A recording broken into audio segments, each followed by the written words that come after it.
Hey YouTube, welcome back to a special episode of the Lincoln Williams Show. Today we're going to be taking a look at one of my favorite clone systems ever produced for the NES and the SNES hardware.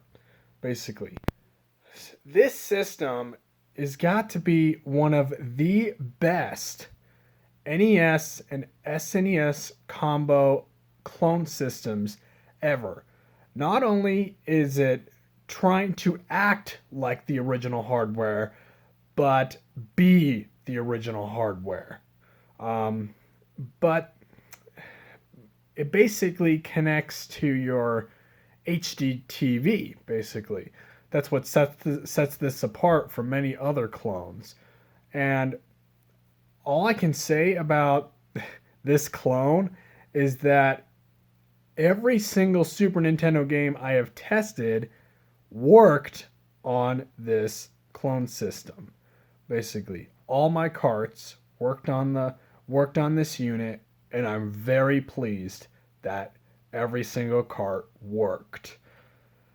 So, I have to introduce this system to all of you because it's something really special. It's something really special for all retro gamers alike, um, especially with the NES and the SNES fan base. The NES and SNES Classic editions have been they have been really popular with their plug and play functionality. You hook the SNES and NES Classic editions up to your TV, and you can play them at the beautiful 720p that they are. Um, Except their pixelated graphics and limited amount of games that you can play on them. It's just I don't think it's worth picking those up. I mean, it is, but I'll review them on this channel. Um, I'll review them on this channel um, someday, but I don't know when. Um, yeah, the NES and SNES Classic Editions are one of the most iconic video game plug and plays. They're the best. They're the best plug and plays I have ever played on. And yeah. So they're the best plug and plays. So back to the clone system that I picked up. This, I don't know if I can grab it. This is the Classiq 2 HD. The Classiq 2 HD is the Classiq 2 HD is a one-on-one replication of the NES and SNES cartridges. Now, when you if you play on this system, it will display. So this is really cool. I picked this thing up on Amazon. I pick up a lot of clone systems, but um, you know, but here's something really cool about this system: actual controller ports. This thing has actual controller ports, and that's really awesome. So that means you can reuse an original. Let me just set this on my lap. Um, oh man, my game setup is so far away, but um, uh, yeah, you know what? Um, yeah, I'll just talk about it. So here's the actual console itself. Here's the uh, controller ports. There's for the NES and the SNES controller ports. And over here on the top, you have your NES, and on the bottom, you have your SNES. And here's your little toggle switch right there. It goes up for NES and down for SNES. So And what's really cool about this thing, if this thing has an aspect ratio switch, so that means you can play 4 by 3, or 16 by 9. 4 by 3 is more of a square shape, and 16 by 9 is fits your whole TV. It fits your whole flat screen and stuff like that. And what's really cool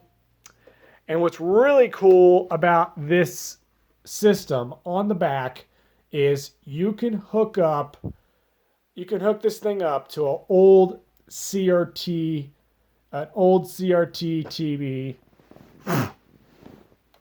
Hold on, get off. Sorry, that was just a bug on me. Yeah, that was just a bug on me. It was a nasty little bugger, but you can actually hook this thing up through an old CRT television and just play it that way. And it's really cool. And on the bottom of the unit, you get a PAL NTSC switch. And yeah, this thing is actually really cool. So, the controllers that it comes with are really interesting. It actually comes with an NES dog bone controller. Actually, yeah, I'll talk about this controller in a sec. I'll just talk about this controller in a little bit. Yeah. So I'll talk a little bit. Yeah, it's a dog bone shaped controller, and you get a SNES style controller in the box. And this one is actually pretty decent, but I would go with the originals. Now, yeah, you can, and as well, you can use your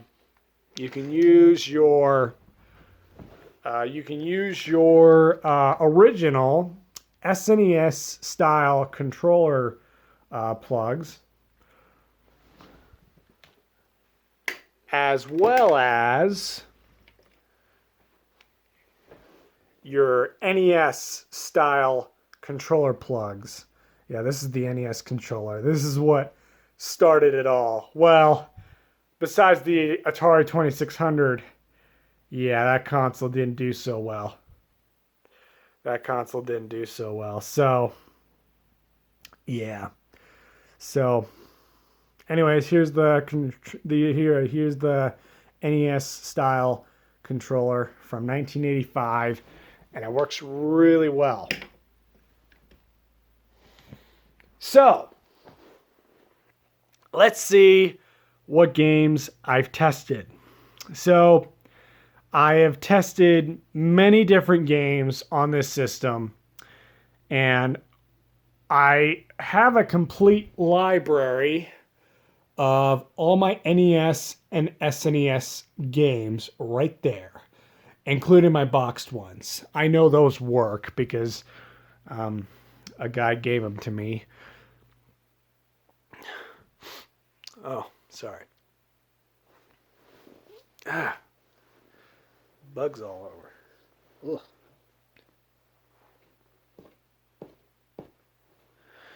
I'm trying to kill pests in my room. So anyways, yeah, let's get down to the games that it plays. First off, this system plays NES games, as well as Super Nintendo games. And we'll talk about the bonus system, and it will talk about the bonus system that it plays in a little bit. So basically, this console played all my NES games, all my Super Nintendo games from replay, and it was actually really cool. It was actually really cool to see this. So let me just show you the games that it ran. But first, we have an honorable mention that this game actually played on the system. I recently just picked this up from a friend, and it's been really and a really cool experience, and I can't wait to jump into this game again. But yeah, this game actually ran on the Super Game Boy. This game actually ran on the Super Game Boy. And that is Pokemon Silver.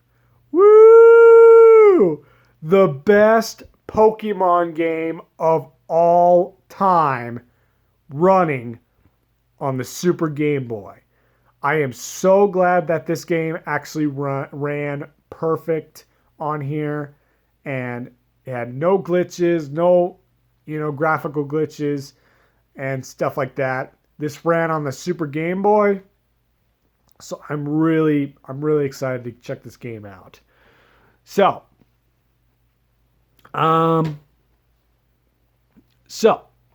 the thing about Star Fox here, is it uses the Super Effects chip.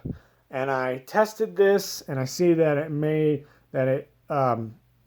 replicated the original hardware, and it does. It replicates the original hardware very well. And yeah, so I'm really excited that Star Fox 2 actually worked. And I'm really pleased with that. Now, you guys, I'm a huge, first-person shooter type fan. I had to get this game for the Super Nintendo. It was one of the very first rated M games introduced to the Super Nintendo. The very first rated M game ever developed for the Super Nintendo. And that was, because of its content, Doom. I had to get this game because the soundtrack, the first-person shooter mechanics to it, this game, you have to have this in your collection. I mean, it's really, really cool. Some clones won't even run this game because of its graphical glitches. I think it's using the Super Effects 2 chip in here. Wait, is it using the Super Effects chip? I don't know. Yeah, I really don't know. But Doom is using the effects chip in here, and it's awesome. And I also tested out the Super Game Boy. The Super Game Boy works on this clone. Yeah, my throat sounds a little off today, and I don't even know why, but the Super Game Boy actually works on this thing.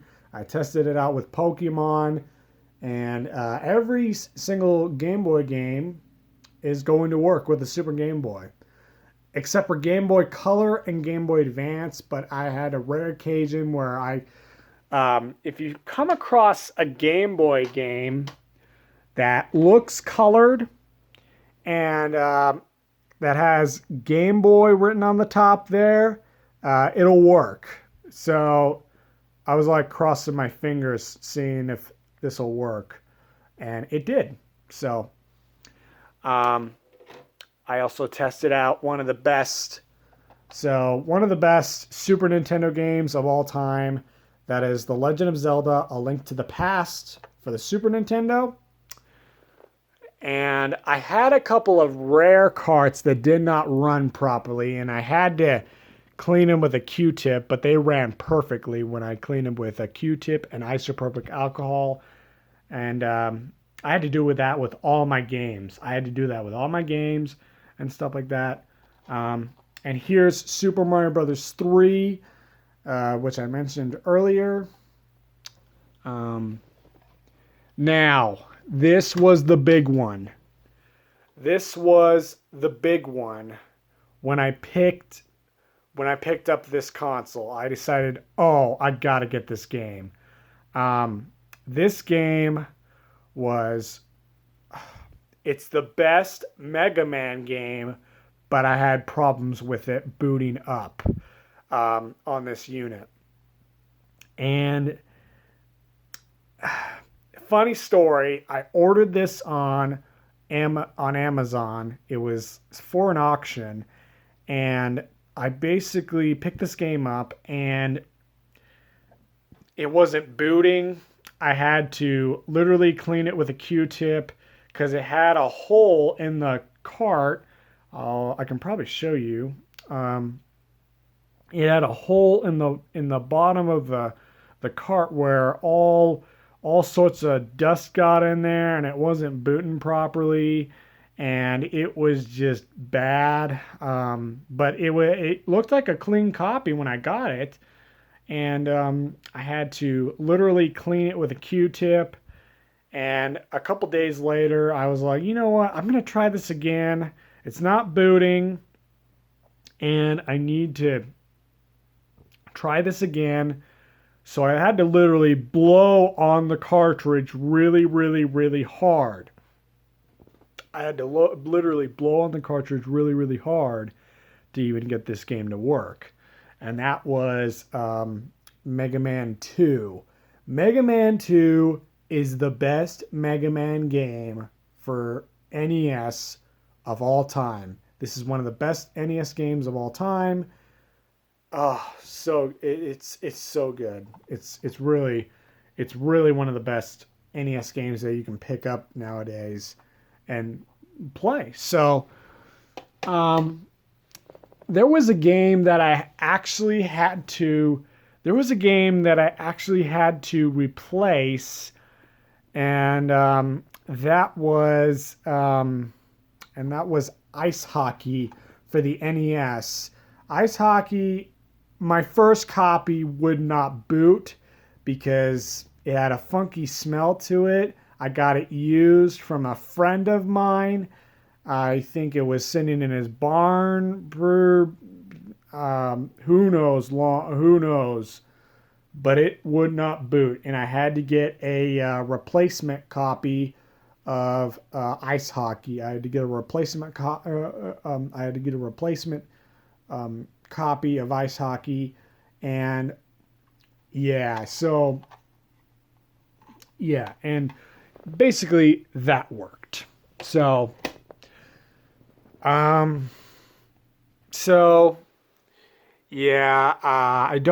don't own a Super Scope yet, but if I get a chance, I will test the NES Zapper, my clone of the NES Zapper, which is a Tommy Zapper that we use at Replay. So I thought it was a really good purchase.